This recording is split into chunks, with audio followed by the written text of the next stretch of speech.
Komentar 1. Apa itu Partai Komunis?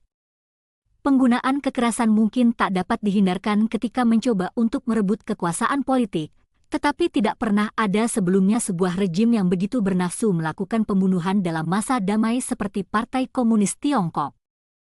Lebih dari 5.000 tahun, bangsa Tionghoa telah tumbuh berkembang di atas tanah subur yang dialiri Sungai Kuning dan Sungai Yangtze, melewati puluhan dinasti silih berganti dan menciptakan pasang surut kebudayaan Tionghoa yang cemerlang. Kisah-kisah yang mengagumkan telah memainkan peran hidup di panggung sejarah Tiongkok. Tahun 1840, sejarah mencatat sebagai awal era modern Tiongkok, ditandai dengan dimulainya perjalanan dari abad tradisional menuju era modern. Sejak saat itu, peradaban Tionghoa telah melalui lebih kurang 4 episode tantangan dan tanggapan. 3 episode pertama meliputi penyerbuan Beijing oleh aliansi tentara Inggris-Prancis pada awal 1860, Perang Tiongkok-Jepang, disebut juga Perang Jiawu, pada tahun 1894, dan Perang Rusia-Jepang di Timur Laut Tiongkok pada tahun 1906.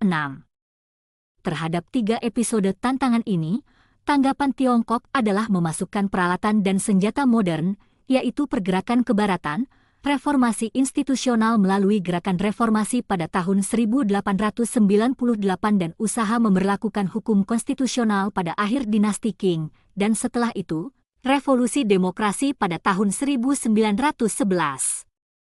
Selesai Perang Dunia Pertama, kepentingan Tiongkok sebagai salah satu negara pemenang sama sekali tidak diperhitungkan oleh negara-negara kuat. Masyarakat Tiongkok saat itu menganggap bahwa tanggapan terhadap ketiga episode di atas telah mengalami kekalahan, oleh sebab itu muncullah Gerakan 4 Mei, gerakan episode keempat yang merupakan sebuah tanggapan bidang terakhir, bidang lingkup kebudayaan yang secara menyeluruh berkiblat ke barat. Setelah itu dimulai revolusi ekstrim yang disebut sebagai Pergerakan Komunis.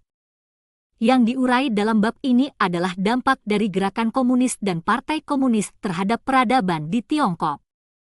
I. Mengandalkan kekerasan dan teror untuk merebut dan mempertahankan kekuatan. Komunis menganggap tidak perlu menyembunyikan pandangan dan tujuan mereka. Mereka mendeklarasikan secara terbuka bahwa tujuan mereka hanya dapat dicapai dengan menggunakan kekerasan, menggulingkan seluruh sistem sosial yang ada. Demikian kutipan dari Manifesto Komunis, dokumen prinsip-prinsip Partai Komunis. Kekerasan adalah satu-satunya alat dan cara utama Partai Komunis untuk memperoleh kekuasaan. Ciri karakter ini telah diputuskan menjadi gen turunan sejak kelahiran partai tersebut. Sesungguhnya, Partai Komunis Dunia yang pertama didirikan beberapa tahun setelah kematian Karl Marx. Tahun kedua setelah Revolusi Oktober 1917, Partai Komunis Rusia, Bolshevik, yang nantinya dikenal sebagai Partai Komunis Uni Soviet, didirikan secara resmi. Partai Komunis ini tumbuh ketika menggunakan kekerasan melawan musuh kelas dan setelah itu mempertahankan eksistensinya dengan menerapkan kekerasan terhadap anggotanya sendiri maupun warga negara biasa yang dianggap pengkhianat. Tahun 1930 ketika Stalin melakukan pembersihan internal, Partai Komunis Soviet membunuh lebih dari 20 juta orang yang disebut sebagai mata-mata dan pengkhianat, serta mereka yang dianggap mempunyai pendapat yang berbeda. Partai Komunis Tiongkok, PKT, pertama kali didirikan sebagai cabang komunisme internasional ketiga yang dikendalikan oleh Partai Komunis Soviet, maka dengan sendirinya telah mewarisi kekerasan seperti itu. Selama masa Perang Saudara Pertama antara komunis dan Kuomintang dari tahun 1927 hingga 1936, jumlah penduduk Provinsi Jiangxi menurun dari 20 juta sampai 10 juta lebih.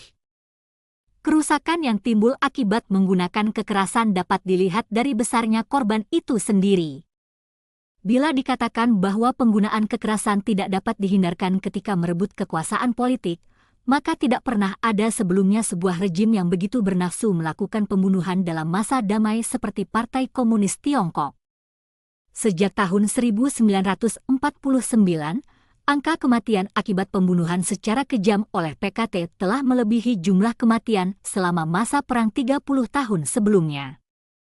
Dalam hal ini, yang mencapai rekor adalah Khmer Merah Kamboja yang didukung sepenuhnya oleh PKT, setelah merebut kekuasaan lantas membunuh seperempat penduduk Kamboja, termasuk di antaranya mayoritas perantauan Tionghoa dan warga asing keturunan Tionghoa. Bahkan sampai kini komunis Tiongkok masih menghalangi masyarakat internasional mengadili Khmer Merah secara terbuka. Tujuannya adalah untuk menutupi peran mereka di dalamnya serta peran kejahatan yang dimainkannya. PKT mempunyai hubungan dekat dengan rejim-rejim tirani dan pasukan revolusioner bersenjata yang paling brutal di dunia. Selain Khmer Merah, juga partai komunis di Indonesia, Filipina, Malaysia, Vietnam, Burma, Laos, dan Nepal semua didirikan atas dukungan PKT. Banyak di antara pemimpin partai komunis ini adalah orang Tionghoa. Sebagian dari mereka sampai hari ini masih bersembunyi di Tiongkok. Partai komunis lain yang menganut ideologi Mao adalah Shining Path dari Afrika Selatan dan Tentara Merah Jepang yang terkenal dengan kekejamannya dan dikutuk oleh masyarakat dunia. Salah satu sumber teori komunisme adalah teori evolusi. Partai komunis menerapkan kompetisi spesies ke dalam pertarungan kelas evolusi sosial. Partai komunis menganggap perjuangan kelas adalah satu-satunya kekuatan penggerak dalam kemajuan perkembangan sosial, maka pertarungan menjadi keyakinan utama dalam memperoleh kekuasaan politik dan mempertahankan hidup. 800 juta orang, apakah dapat tidak bertarung? Ini adalah kata-kata terkenal Mao yang merupakan pernyataan logika kehidupan seperti ini. Pernyataan Mao lain yang sama-sama terkenal adalah bahwa revolusi kebudayaan harus diadakan setiap 7 atau 8 tahun. Berulang-ulang menggunakan kekerasan adalah metode utama Partai Komunis dalam mempertahankan kekuasaan politik. Tujuan menggunakan kekerasan adalah menciptakan teror. Setiap gerakan pertarungan adalah untuk membuat ketakutan, agar rakyat gentar dan takluk hingga menjadi budak ketakutan di bawah kontrol PKT. Saat ini, terorisme telah menjadi musuh utama peradaban dan dunia bebas. Penggunaan teror kekerasan oleh PKT dengan membonceng aparat negara, skalanya semakin besar dan waktunya semakin panjang, kadarnya pun semakin bengis. Dalam abad ke-21 ini, kita jangan lupa, karakter bawaan Partai Komunis ini pada saatnya akan membawa pengaruh yang pasti terhadap nasibnya di masa depan. 2. Menggunakan kebohongan untuk membenarkan kekerasan. Tingkat peradaban umat manusia dapat diukur dengan tingkat penggunaan sistem kekerasan. Menelusuri penggunaan kekerasan oleh rejim komunis, secara jelas mewakili langkah mundur yang besar dalam peradaban manusia. Namun, sekali lagi komunis telah sukses membuat masyarakat dunia menganggap bahwa itu adalah suatu kemajuan. Orang-orang ini beranggapan, penggunaan kekerasan adalah proses yang mesti dan harus dilalui untuk mencapai kemajuan masyarakat. Berbohong dan berdusta adalah karakter lain yang diwarisi Partai Komunis. Penggunaan cara ini sudah mendatangkan hasil yang tiada tara. Sejak kecil kita sudah tahu bahwa Amerika adalah suatu negara yang disukai. Kita percaya bukan saja karena Amerika tidak menjajah Tiongkok, Amerika juga tidak pernah menggerakkan peperangan menyerang Tiongkok. Lebih mendasar lagi dapat dikatakan kesan baik orang Tionghoa terhadap orang Amerika adalah bersumber dari sikap demokratis serta keterbukaan yang dipancarkan oleh masyarakat Amerika. Kutipan ini berasal dari tulisan editorial yang dipublikasikan oleh surat kabar resmi PKT, Harian Xinhua, 4 Juli 1947. Selang 3 tahun kemudian, PKT mengirim tentara berperang dengan pasukan Amerika di Korea Utara, dan juga menggambarkan orang Amerika sebagai imperialisme yang paling jahat di dunia. Setiap orang yang berasal dari daratan Tiongkok akan sangat terkejut bila membaca editorial PKT yang ditulis lebih dari 50 tahun yang lalu. Hingga PKT harus memeriksa dan melarang buku-buku terbitan ulang yang berhubungan dengan artikel tersebut. Sejak berkuasa, PKT selalu menggunakan cara yang sama untuk menghancurkan kontrarevolusi, kerjasama antara perusahaan umum dan swasta, gerakan anti kanan, revolusi kebudayaan, peristiwa 4 Juni Tiananmen dan yang paling baru, penindasan terhadap Falun Gong. Di antaranya yang terkenal adalah penindasan terhadap para intelektual pada tahun 1957.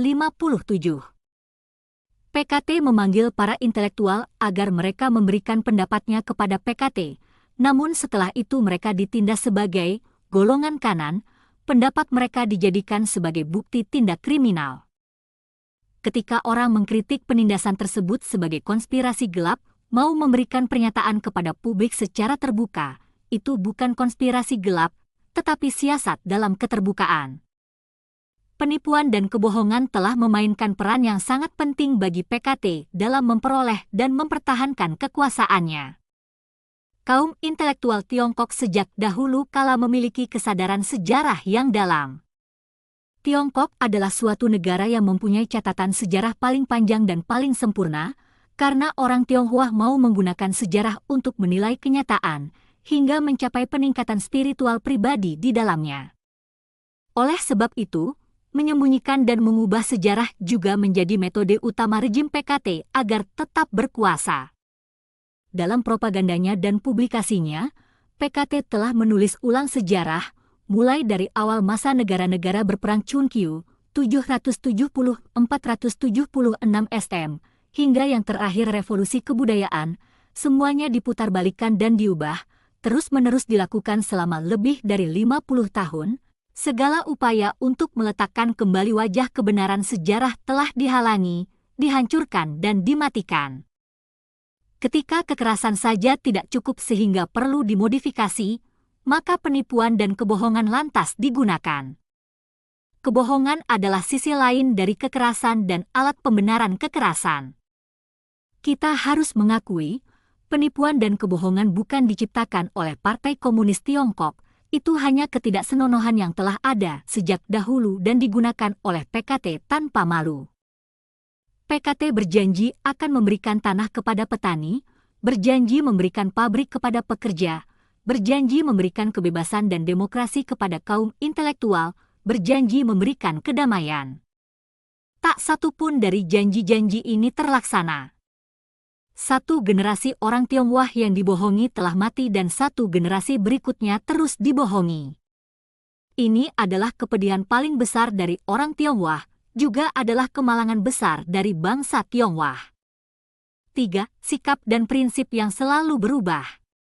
Pada acara perdebatan di TV saat pemilihan Presiden Amerika tahun 2004, salah satu calon presiden berkata, manusia boleh sering mengubah pandangannya terhadap masalah tertentu, tapi tidak dapat selalu mengubah prinsipnya dalam memandang masalah.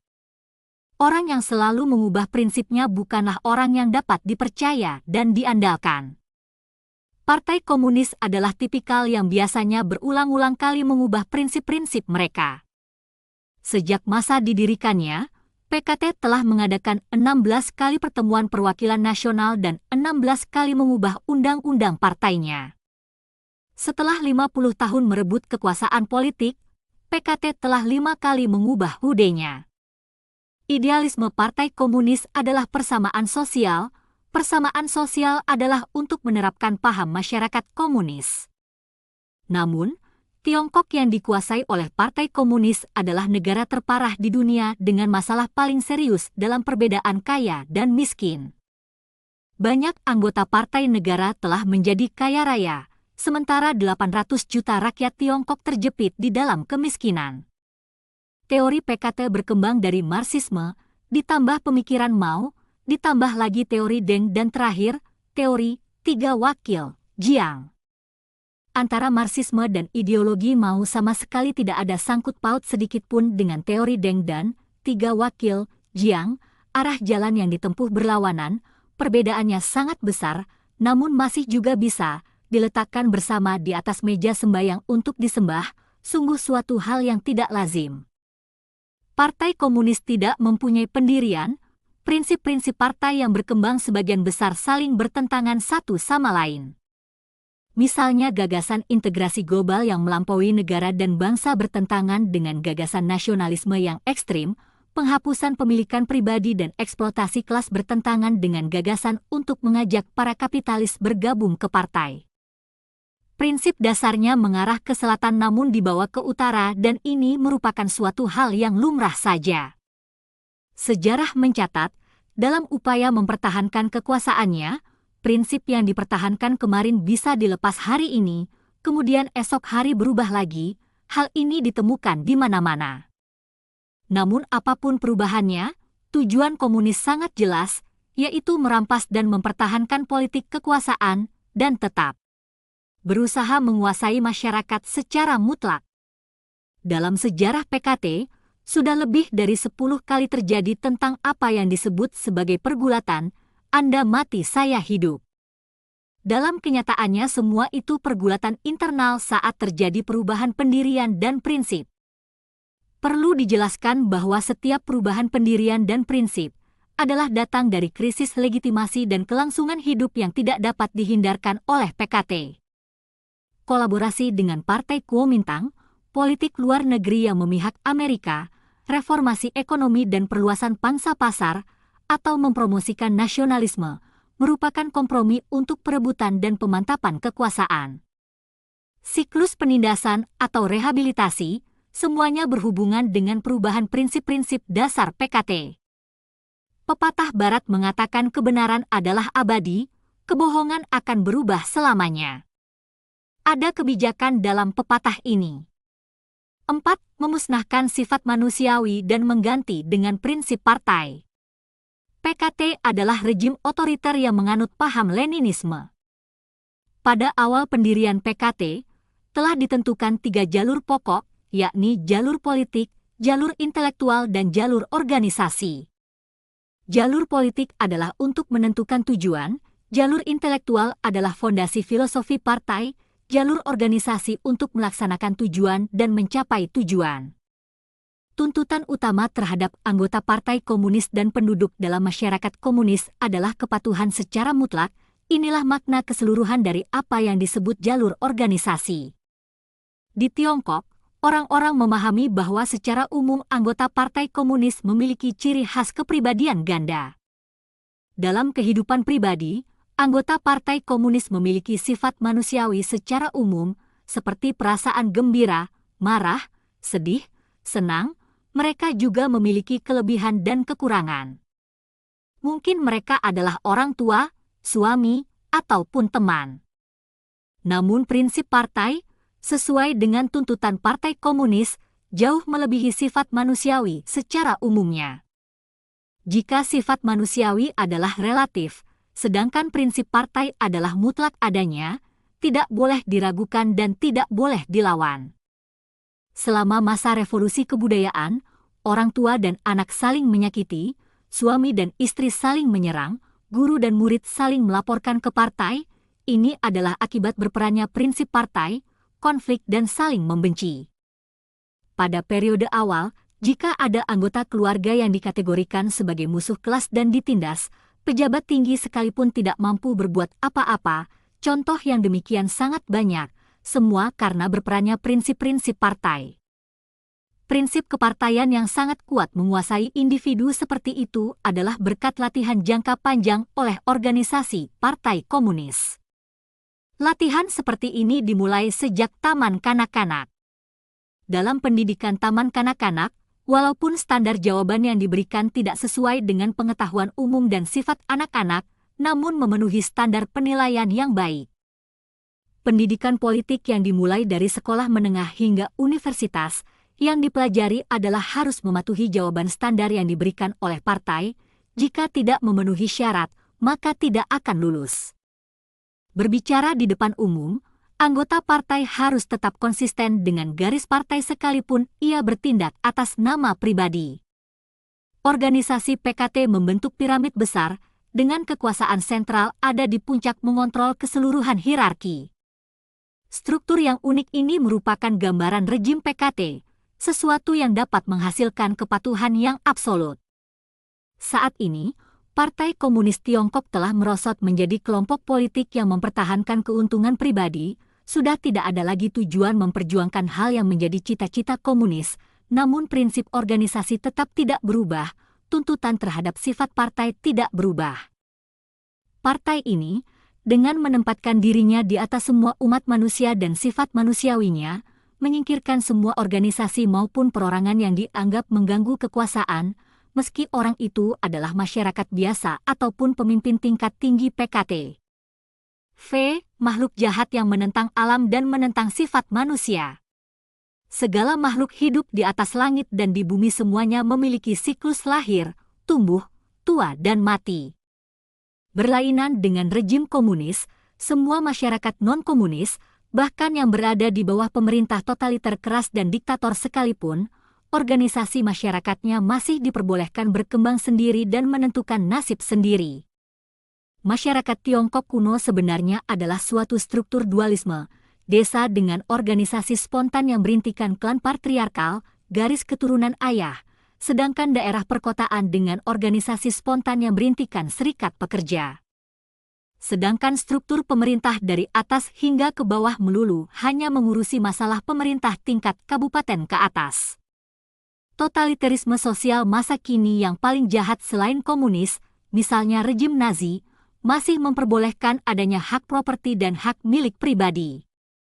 Dalam rejim komunis, semua organisasi spontan dan yang berstatus mandiri dibasmi secara total, sebagai penggantinya adalah struktur penumpukan kekuasaan secara total dari atas ke bawah. Jika dikatakan kondisi masyarakat sebelumnya adalah tumbuh dari bawah ke atas, suatu kondisi masyarakat yang tumbuh dan terjadi secara alamiah, maka kekuasaan politik komunis adalah suatu kondisi masyarakat yang melawan alam.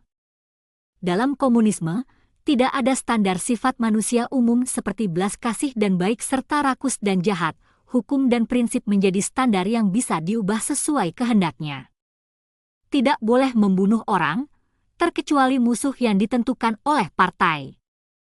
Hormat kepada orang tua, kecuali orang tua musuh kelas. Kebenaran, kesopanan, kebijakan. 11. Dan kesetiaan adalah baik, tetapi tidak berlaku ketika partai tidak menginginkan atau tidak ingin mempertimbangkannya. Sifat kemanusiaan pada umumnya dijungkir balikan secara total, karena memang komunisme menentang sifat kemanusiaan. Semua masyarakat non-komunis kebanyakan mengakui dua aspek peri kemanusiaan, yaitu baik dan jahat yang eksis secara bersama, kemudian dengan ikrar tetap mencapai keseimbangan dalam masyarakat. Komunis tidak mengakui sifat kemanusiaan, tidak mengakui kebaikan dalam sifat kemanusiaan, juga tidak mengakui kerakusan dan kejahatan dalam sifat kemanusiaan. Membasmi konsep baik dan jahat ini, menurut perkataan Marx, adalah secara total menjungkir balikan konstruksi tingkat atas dari dunia lama. Berperang dengan langit bertarung dengan bumi, mencelakakan rakyat menjalankan rencana jahat. Orang-orang Tiongkok secara tradisional mempercayai kesatuan langit dan manusia. Lao Tzu berkata dalam Dao De Jing, manusia mengikuti bumi, bumi mengikuti langit, langit mengikuti Dao, dan Dao mengikuti alam. Manusia dan alam adalah suatu kondisi alam semesta yang berkesinambungan.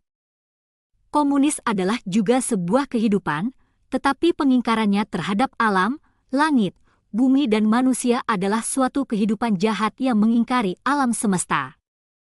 6 ciri khas dari makhluk kejahatan. Organisasi-organisasi Partai Komunis tidak pernah berpartisipasi dalam kegiatan produksi maupun kegiatan kreativitas. Segera setelah mengambil alih kekuasaan, mereka melebur dalam masyarakat, mengontrol dan memanipulasi mereka. Agar tidak kehilangan kekuasaan, mereka mengendalikan unit-unit paling kecil dalam masyarakat, juga memonopoli sumber-sumber produksi yang ada di dalam masyarakat tersebut agar dapat menghisap kekayaan mereka. Di Tiongkok, PKT berada di mana-mana dan mengendalikan semuanya, namun tidak ada orang yang pernah melihat catatan finansialnya, yang ada hanya catatan untuk negara, catatan pemerintah setempat dan catatan perusahaan. Dari pemerintah pusat sampai aparat desa, pejabat administrasi selalu lebih rendah dari pejabat partai, pemerintah takluk kepada organisasi partai yang setingkat. Pengeluaran partai tidak terpisah sendiri tapi dibiayai dan dilaporkan dalam bagian administrasi pemerintahan. Organisasi PKT adalah makhluk jahat yang bagaikan bayangan mengikuti dan merasuk dalam setiap sel masyarakat Tiongkok. Dengan kapiler pengisap darah, memasuki setiap pembuluh darah halus dan setiap unit sel masyarakat, mengendalikan dan memanipulasi masyarakat. Struktur aneh makhluk yang merasuk ini, dalam sejarah umat manusia, kadang terjadi di dalam sebagian masyarakat, kadang terjadi dalam seluruh masyarakat untuk jangka pendek. Namun tidak pernah terjadi seperti dalam masyarakat komunis yang begitu menyeluruh, lama dan mencengkeram. Oleh sebab itu petani Tiongkok hidup dalam kemiskinan dan penderitaan parah. Mereka selain harus menanggung beban pejabat negara juga begitu banyak kader partai. Oleh sebab itu, terjadi PHK pekerja Tiongkok secara besar-besaran karena pipa penghisap darah PKT ada di mana-mana, terus-menerus menghisap kekayaan perusahaan. Oleh sebab itu kaum intelektual Tiongkok begitu sulit menemukan demokrasi, sebab selain struktur administrasi utama, masih ada lagi bayangan yang secara khusus mengintai mereka.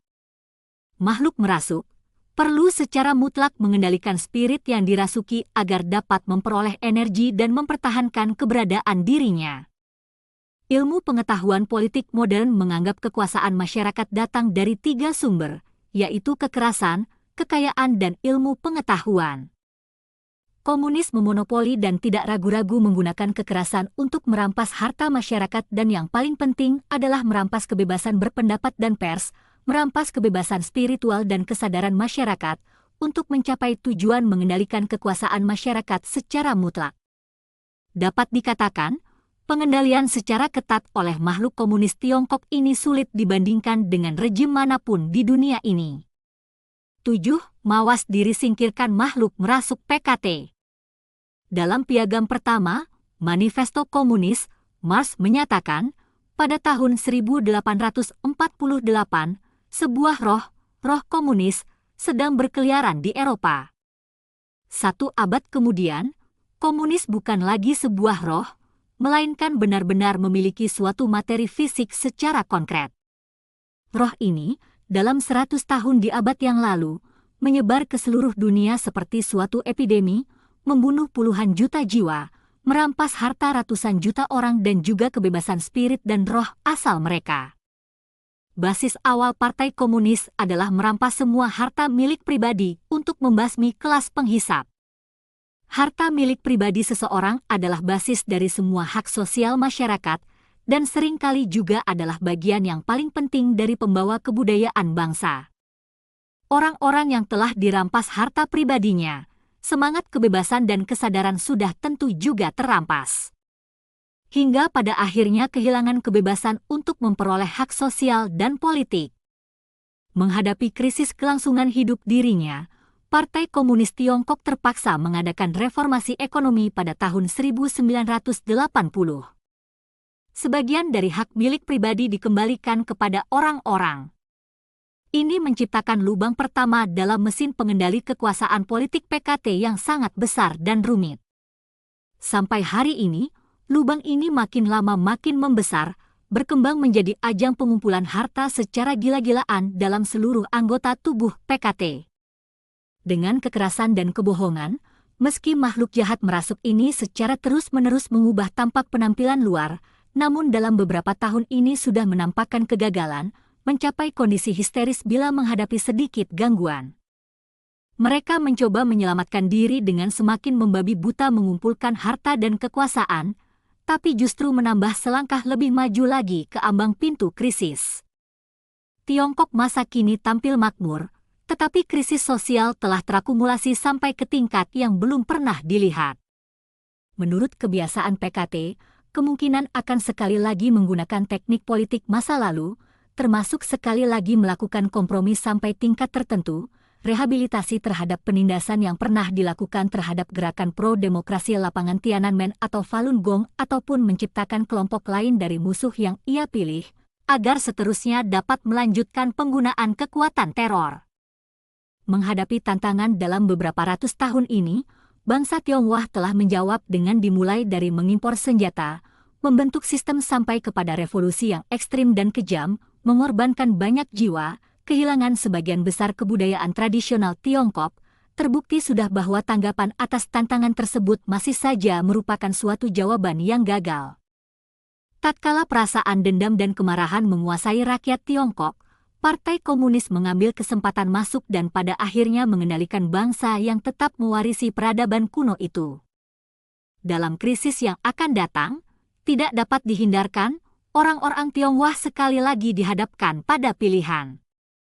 Tak peduli pilihan mana yang diambil, seluruh rakyat Tionghoa harus jernih dan sadar bahwa angan-angan apapun yang diharapkan pada makhluk jahat yang merasuk ini, semua akan memperbesar bencana bangsa Tionghoa. Semuanya adalah menginjeksi energi baru bagi makhluk jahat perasuk tubuh itu. Hanya dengan menanggalkan semua angan-angan dan introspeksi serta mawas diri, secara teguh tidak dikendalikan oleh perasaan dendam dan nafsu serakah, barulah mungkin dapat melepaskan diri dari makhluk merasuk dan mimpi buruk yang membayangi selama lebih dari 50 tahun. Dengan kebebasan bangsa itu sendiri, menciptakan lagi peradaban Tionghoa dengan berlandaskan sifat kasih sayang dan peri kemanusiaan kepada semua.